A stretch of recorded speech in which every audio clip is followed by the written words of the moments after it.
session of your class 5th ENV chapter number 1, which is super senses. In previous lecture we have studied about some senses of eyes, right? हमने last के lecture में senses of eyes के बारे में देखा था कि birds और एनिमल्स और ह्यूमन के पास जो सेंसेस ऑफ आइज अवेलेबल है, राइट? बर्ड्स जैसे उसकी जो आइदर साइड ऑफ आइज रहती है, एक आंख से राइट हैंड साइड का देख सकते हो, एक आंख से लेफ्ट हैंड साइड का देख सकते हैं।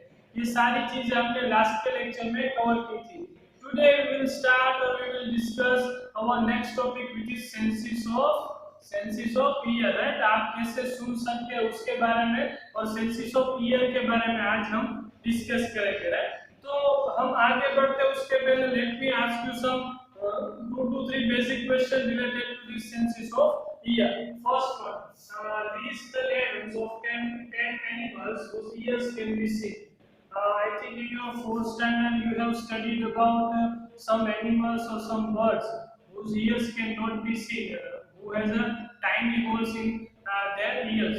आपने 4th standard में देखा होगा कि जो birds और animals होते हैं उसके जो ears होते हैं, कुछ ears ऐसे होते हैं हम देख सकते हैं, कुछ animals ऐसे होते हैं जिसके ears हम नहीं देख सकते, because उसको जो ears होते हैं वो feathers से cover रहते हैं और tiny holes रहते हैं, right? उसके ears में ये सारी चीजें आपने 4th स्टैंडर्ड में पढ़ी है। बट अभी आपको बताना ये है कि आपको 10 एनिमल्स के नाम देने हैं कि जो जिसके ईयर्स हम देख सकते हैं। तो किन किन एनिमल्स के हम ईयर्स देख सकते हैं बताइए। चलो, एलिफेंट, फिर cow, deer, buffalo, dog, rabbit, ये सारे के सारे एनिमल्स है उसके हम ईयर्स देख सकते हैं, राइट? आपको अपनी बुक्स में ये लिखना है। Now next question, list the names of some animals whose ears are bigger than our ears. अभी आपको बताना है कि आपने जो जो एनिमल्स के नाम लिखे हैं उसमें से ऐसे कौन-कौन से एनिमल्स हैं जिसके ईयर्स हम ह्यूमन के ईयर की कंपैरिजन में बहुत बड़े हो, राइट? जो भी एनिमल्स है उसके ईयर्स हमारे से ज्यादा बड़े हो तो उस एनिमल्स में कौन-कौन आएगा? एलिफेंट आएगा आपका, फिर आपका क्या आएगा? रैबिट आएगा, रैबिट के भी ये बड़े होते हैं, फिर आपका जो काऊ होता है या फिर बफेलो, ये सारे एनिमल्स आएंगे उसमें, right? Very good. Now next question, is there some link between the size of animals ears and their hearing? चलो, अभी आपको बताना है कि आपने तो चलो नाम तो दे दिए कि एलिफेंट है तो उसका बहुत ही बड़ा रहता है, बट क्या उसमें कुछ ऐसा कंपेयर, उसमें क्या कुछ रिलेशन है कि जिस एनिमल्स के ईयर्स बड़े हो वो ज्यादा सुन सकते हो, जिस एनिमल्स के ईयर्स छोटे हो तो वो कम सुन सकते हैं? क्या उसमें कुछ रिलेशन या डिफरेंस है? Yes, definitely. जो भी एनिमल्स है उसके ईयर्स बिग होंगे तो वो डेफिनेटली क्या होगा, बहुत अच्छे से सुन पाएगा, right? There might be hear very cleanly than the other animals. जो भी एनिमल्स है उसके ईयर्स बड़े रहते हैं तो वो एनिमल इजीली सारी चीजें सुन सकता है, right? Compare to the other animals who has a small ears, right? Because जो आपका ईयर्स है बड़े ईयर रहेंगे तो आपके अंदर जो साउंड वेव्स आएगा, आप जो भी बोलोगे उसमें जो साउंड वेव्स आता है वो बड़े ईयर होगा तो बड़े तरीके से बहुत सारे वेव्स आएंगे। इसीलिए जो बड़े एनिमल्स, जो एनिमल्स के ईयर्स बड़े हैं वो छोटे ईयर्स के कंपैरिजन, छोटे ईयर्स वाले एनिमल्स के कंपैरिजन में बहुत अच्छे से सुन सकते हैं, right? So this is the thing related to the senses of ear. ये जो सारे जो बेसिक क्वेश्चन है related to the senses of ear और related to the senses of ear. Now we will see, or you have to try this, we will see 2 activities in this lecture. We will see 2 activities which you all have to try in your home or at your home. आपके घर में वो सारी दोनों की activity आपको घर में ट्राई करना है। Let's see these activities. Yes, for this activity find a quiet place in your school or in your home. Take one of your friends to stand at a short distance and ask him to say something softly, right? अभी इस activity में आपको क्या करना है, पहले आपको एक अच्छी सी शांत जगह हो जहाँ पे बहुत ही कुछ शोर ना हो, ऐसी शांत जगह वहाँ पे जाना है और आपको क्या करना है कि वहां से आपको आपके दोस्त को बोलना है, कुछ बोले, कुछ ऐसे ही आपका नाम लेना, फिर गए, फिर आपको पहले बिना ऐसे हाथ रख के सुनना, फिर आपको क्या करना है कि आपको अपने दोनों ईयर ऐसे ढक देना है, फिर बाद में आपको सुनना है, जो आपको फ्रेंड से वहां पे खड़ा है उसको बोलना है, पहले वो कुछ बोले तब आप पहली बार आपको कान खुले रखने हैं, फिर बाद में आपको ऐसे आपके कान ढक देने, राइट। फिर बाद में आपको ऑब्जर्व करना है, आप क्या देखेंगे, राइट, आपको ऑब्जर्व करना। यस, यहाँ पे जो बच्ची है उन्होंने जो किया है, आपको ऐसे अपने कान ऐसे ऐसे ढक देने, राइट। फिर आपको ऑब्जर्व करना है, आपको ऑब्जर्व करना है कि क्या आपने ऑब्जर्व किया। पहले उन्होंने सिर्फ आपके वैसे आपके ओपन ईयर से वो बोला, तो आपके ईयर जो थे वो ओपन थे, तब आपको कैसा सुनाई दिया, और जब आपने ऐसे बंद किया तो आपको कैसा सुनाई दिया। तो yes, you will get the answer like whenever you close your ears like this way, at that time you can hear very sharp voice। जब भी आप कान बंद करेंगे तो आपको जो आवाज सुनाई देगी वो शार्प होगी देन द ओपन ईयर। आपके जो ओपन ईयर होंगे उससे कंपैरिजन जब आप ऐसे क्लोज करोगे तो आपको जो आवाज सुनाई देगी वो शार्प होगी, राइट, ठीक है। Yes, in which case was the sound sharper, और यहाँ पे आपको टेक्स्ट बुक में भी क्वेश्चन पूछा है कि आपको किस केस में शार्पर आवाज सुनाई देगी। तो डेफिनेटली जब आप अपने ईयर्स क्लोज करेंगे तब आपको आवाज जो है वो शार्प सुनाई देगी, right. Now put your hands over your ears and say something, can you hear your own voice। अभी आपको दूसरा क्या करना है कि आपको ईयर से ढक देना है, फिर बाद में आपको कुछ बोलना है। पहले आप अभी मैं ऐसे आपको बोल रहा हूँ तो मैं अभी ऐसे ही बोल रहा हूँ, बट जैसे ही मैं मेरा कान बंद करूंगा, दोनों कान बंद करूंगा, तो मुझे क्या ऑब्जर्व होगा, व्हाट डू आई ऑब्जर्व, मैं क्या ऑब्जर्व करूंगा कि जो जब भी मैं अपना कान बंद करता हूँ तो मुझे मेरी खुद की आवाज सुनाई देती है, राइट, और वो भी शार्प, मुझे ये मेरी खुद की आवाज सुनाई देती।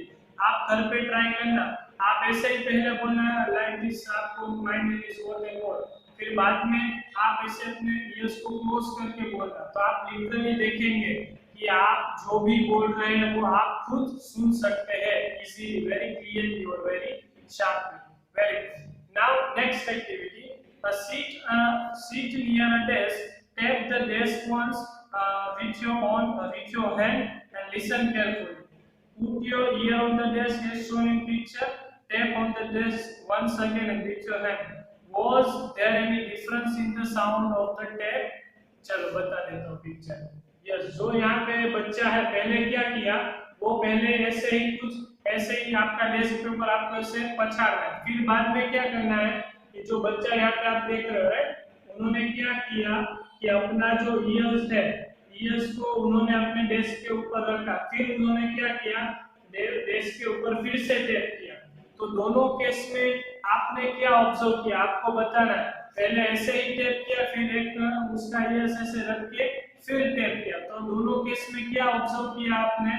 यस, पहले जब आप ऐसे करोगे तो आपका जो साउंड्स निकलेगा बेंच में से फट करते हैं, ऐसे आप कुछ ऐसे करोगे तो जो साउंड निकलेगा वो उतना शार्प नहीं होगा, बट जैसे ही आप अपना ईयर जैसे डेस्क के ऊपर रखेंगे तब आप लिटरली देखेंगे कि आपकी जो आवाज आई, जो आपने ऐसे पछाड़ा तो उसकी जो आवाज आई वो शार्प आएगी, right.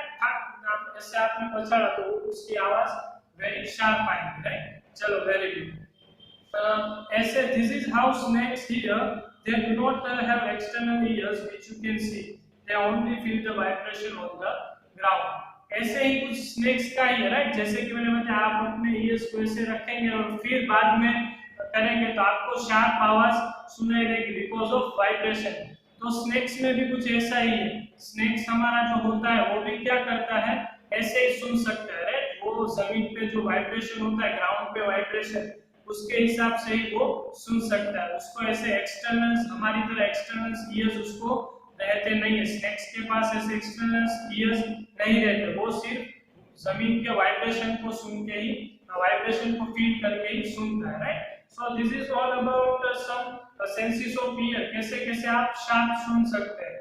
Now we will see how the sound sends a message. अगर आपको किसी चीज को मैसेज पहुंचाना है, किसी को भी मैसेज पहुंचाना है, तो आप कैसे पहुंचाओगे? With the help of sound. With the help of sound आप कैसे किसी को मैसेज पहुंचा सकते हैं, right? So let's see how sound sends a message. High up on a tree, a langur warns others of dangers like tiger or leopard. The langur does this by making a special warning call. Right, यहाँ पे भी लिखा है कि जो लंगूर होते हैं, जो यहाँ पे लंगूर आप देख सकते हैं, ऐसे बंदर की तरह रहते हैं लंगूर. तो जो लंगूर आपके होते हैं, वो क्या करते हैं, बहुत ही ऐसे हाई अप, बहुत ट्री के ऊपर बहुत ही ऐसे हाई अप में वो बैठे रहते हैं और वहां से ऐसे कुछ देखते हैं, इधर उधर देखते हैं और क्या करते हैं, देखते ही वो पता कर देते हैं कि अगर जो दूसरे कहीं से वहां से भी और यहाँ से भी कोई टाइगर और लेपर्ड आने वाला हो, तो वो तुरंत ही वो क्या करता है, अपने स्पेशल वार्निंग कॉल का यूज करता है. जो अपने दूसरे लंगूर साथी होते हैं, लंगूर के दूसरे फ्रेंड्स होते हैं, उसको वो ऐसे वार्निंग देता है कि चलो भाई टाइगर और लेपर्ड आना, ऐसे कुछ करके वो अपने जो लंगूर के फ्रेंड्स है उसको वार्निंग कॉल देता है. इस हिसाब से वो जो उसके फ्रेंड्स है उसको वो बचा सके, राइट? तो वो अपने स्पेशल वार्निंग कॉल का यूज करता है. ऐसे ही birds also give alarm calls to warn about the danger. Some birds even have different sounds for different kinds of danger.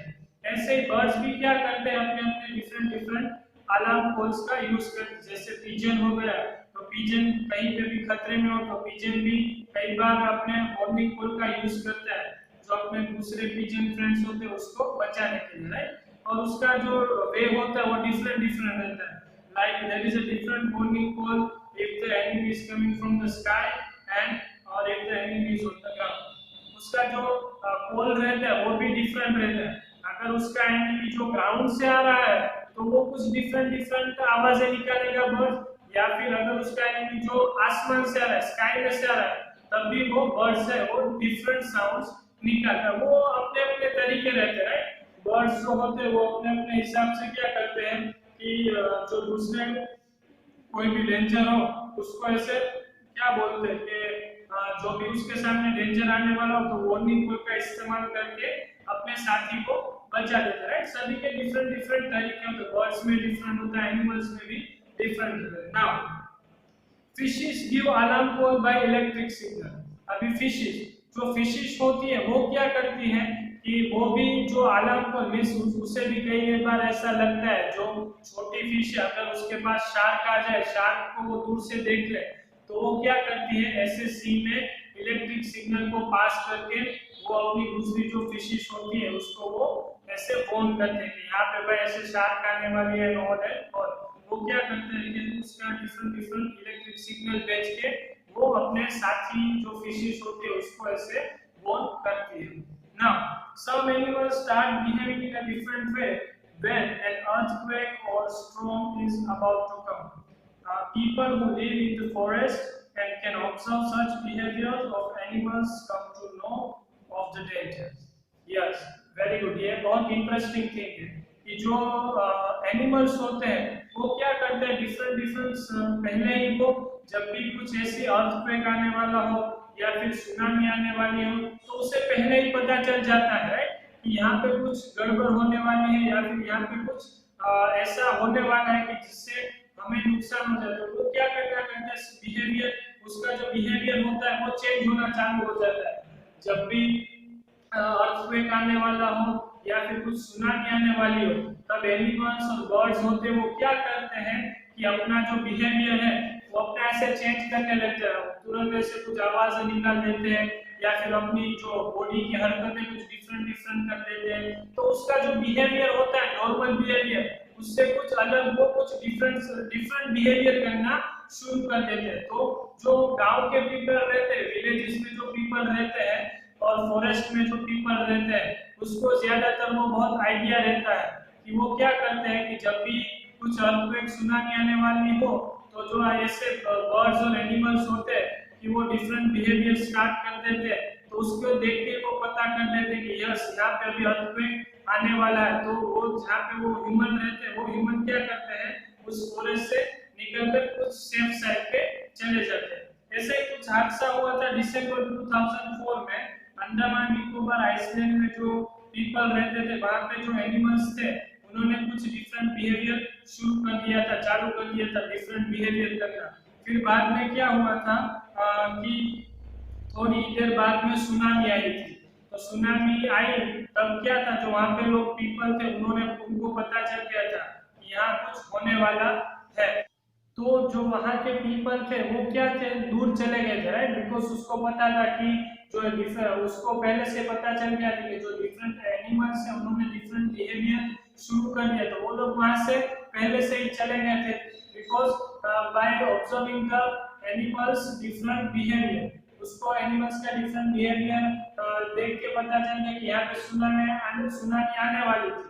और वहां पे सुनामी आई तो क्या हुआ, वो लोग बच गए। तो ऐसे कई बार होता है कि एनिमल्स क्या करते हैं, डिफरेंट डिफरेंट बिहेवियर शुरू कर देते हैं जब भी कोई ऐसी नेचुरल डिजास्टर होने वाला होता है ना।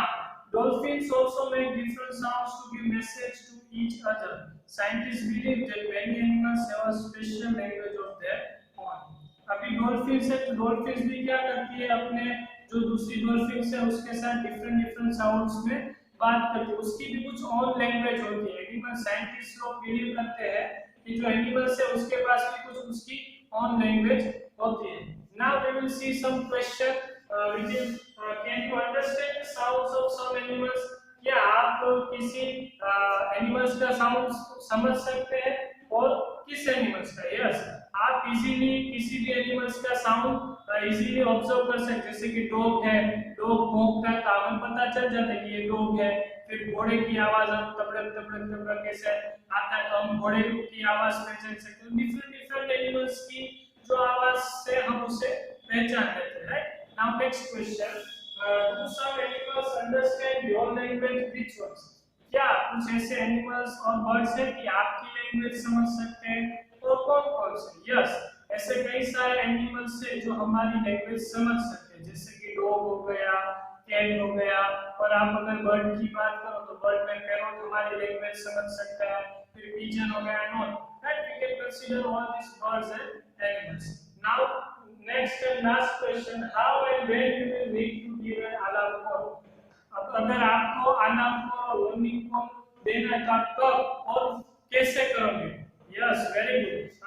The answer is whenever the teacher is come into your class, right. जब भी आपके क्लास में आप पहले मस्ती कर रहे होते हो और जब भी आपको दूर से दिखाई दे कि यस यहाँ पे कुछ टीचर आने वाले हैं, तो क्या करते हो आप? तुरंत कोई क्लास में एक बच्चा होता है आगे, वो तुरंत क्या करता है, वार्निंग को टिंग टिंग टिंग टोंग टिंग टोंग ऐसे कुछ डिफरेंट डिफरेंट आपकी जो साउंड्स, जो चिल्ड्रन होते हैं, स्टूडेंट्स होते हैं, उसकी कुछ डिफरेंट डिफरेंट साउंड कोड होते हैं, राइट। वो कुछ कोड लैंग्वेज में बता देते हैं कि यस यहाँ पे कुछ सर आने वाले हैं या फिर मैडम आने वाले हैं। तो क्या करते हो, ऐसे ऐसे कुछ ऐसे टट्टा तरीके से बैठ जाते हो, राइट। जब भी आप दूर से देखो कि यस यहाँ पे कोई सर आने वाला है, ऐसे एकदम सावधान पोजीशन में से आप बैठ जाते हो, राइट।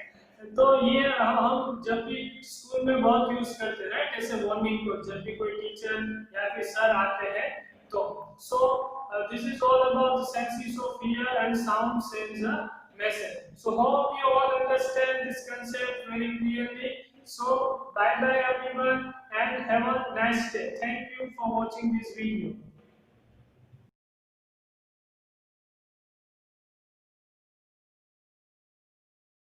आभार।